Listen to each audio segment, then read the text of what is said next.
अस्सलाम वालेकुम रहमतुल्लाहि व बरकातहू। नाजरीन, मैं हाँ डॉक्टर मोहम्मद अब्बास हुसन दे KTV न्यूज़ ते अज अस मौजूद इसे सही मिठड़ा बंगला तहसील यजमान दे विच आंदे सही ते इत्थां मिठड़े बंगले दे बिल्कुल नज़दीक दरबार आंदी है बोदला पी सही ते इत्थां केर दरबार दे जेड़े निगरान हैं चाचा सही तुहाडे सामने मौजूद हैं। इन्हें कने हाल वाल पुछूं कि सही बोदला पीर दे बारे साकू दसे सो। अस्सलाम वालेकुम चाचा सही। वालेकुम सलाम सही। चाचा सही ये बोदला पीर क्या है सही? ये सैयदन सही। अच्छा सैयदन जी सैयदन मेरा उस्ताद आ मौलवी नूर हसन जी जी वो फरमाइंदे जो ये सैयदन ते एक दिरावर दे विच बादशाह थी गुजरे जी जी उनके कोल आन उन्हां दे कोलों कोई इहो जी गलती कुताही हुई हाँ हाँ उन्हें को सजा दे के कट छोड़े जी जी उन्हें को काट ते रवाना कर दिता वो टुर पे जंगल आ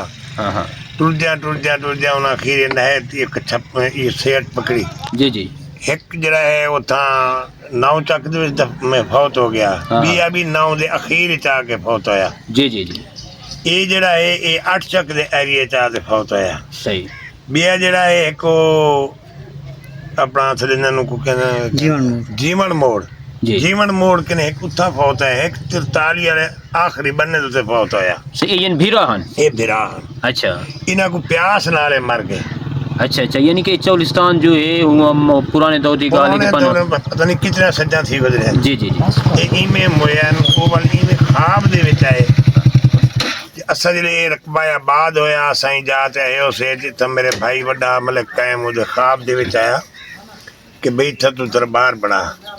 अच्छा ये रकबा तोड़ा है जी रकबा सादा है ठीक है इतना दरबार बना मेरी बेअदब थी है हाँ असा जले आंदे आसे इतना कच्ची नहर होंगी सड़क होंगी कच्ची नाल जले आऊँ आ तो ई जगह उत्ते खुशबू आवे जी में चावलों की देगा चढ़ा नजर दे अच्छा अच्छा खुशबू आंदी है जी जी कदाही हाँ वालों दे विच अखीर वो मतलब बिशारत ते आ गया हाँ जिले बिशारत ते आया तो असा हुंदा थोड़ा जाई में आसरा बनाया जगह दा जी जी वाल तो रोड आ गई सही है रोड वाले जिले आए तो आखिर भी हुन किवें रोड वाले गड्डियां जिले आ ते उनको पट्टन पहुंच सट्टा। अच्छा ये बुजुर्गो ये दसे सो कि इथा आप दी इथा करामात कोई दसो आई नहीं पीर दी करामात क्या है? करमात ई जनाब अमन जेड़े लोग आनन हाँ मनता देनन जी जी मनेनन जी जी ते आनन अल्लाह ताला आसा पूरा कर देने। अच्छा ये कपड़े इतना क्यों टंगे खड़े हैं? ये कपड़े बस एक दुनिया दी रस्म रिवाज कहीं दा बच्चा बीमार होया हाँ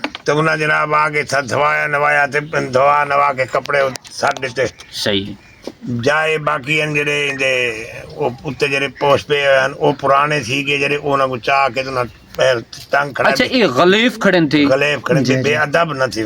अच्छा अच्छा ये गलेफ जेड़े इतना दरबार तो उठा इथा के बाद खड़े ने वे बाद खड़े ने ओ जेड़े मुजावरे में बदरी जाए वो बाद खड़े ने भी तले बेअदब न थी। अच्छा इथा के केड़ी किस्म वाले यानी मुरीद आने क्या उन्हें को तकलीफ होंदी है या क्या? हर बीमारी दा इलाज है।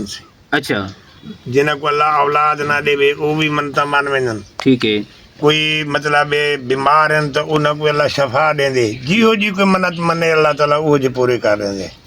सही वो जो मान गए कोई देग मान गया कोई कट्टा मान गया कोई लेला मान गया जी जी इस तरीके नाल हर कोई आया तो मनता देगी जी हाँ ते अल्लाह दा बड़ा करम निवाज है था ई जगह दे नेड़े कोई दहशतगर्द कोई ऐसी वैसी थी वे सही फौरी पकड़ी बन उसे वेले फौरी पकड़ी बन हो बंदे सही हाँ ये साढ़े कोलो आज तकरीबन अच्छा ये स्पेशल लोग 50 साल थी गया। अच्छा ये स्पेशल लोग जेड़े बाल आने एक केरी किस्म दे बाल आने यानी कि क्या तकलीफ होंदी थी इतना आराम थींदे? इस जनाब अमन एक खारस दी बीमारी होंदी है हाँ एक बाल वो होंदन जेड़े सुके हुए होने बाल सुक गया हाँ। उन्हें आदि था धवाया नवाया अल्लाह ताला रहमत की थी एक दाने जे निकल पौंदन। अच्छा वो दाने वाले बच्चे घेना है उन्हें कुछ धवा के उन्हें कपड़े ओल्हा सटे धवा ते बे पा के दे यानी मैं कपड़े की तादाद देता पे बहुत ज्यादा कपड़े की तादाद है मैं ये कपड़े की तादाद ऐसे वास्ते ये बीमारियां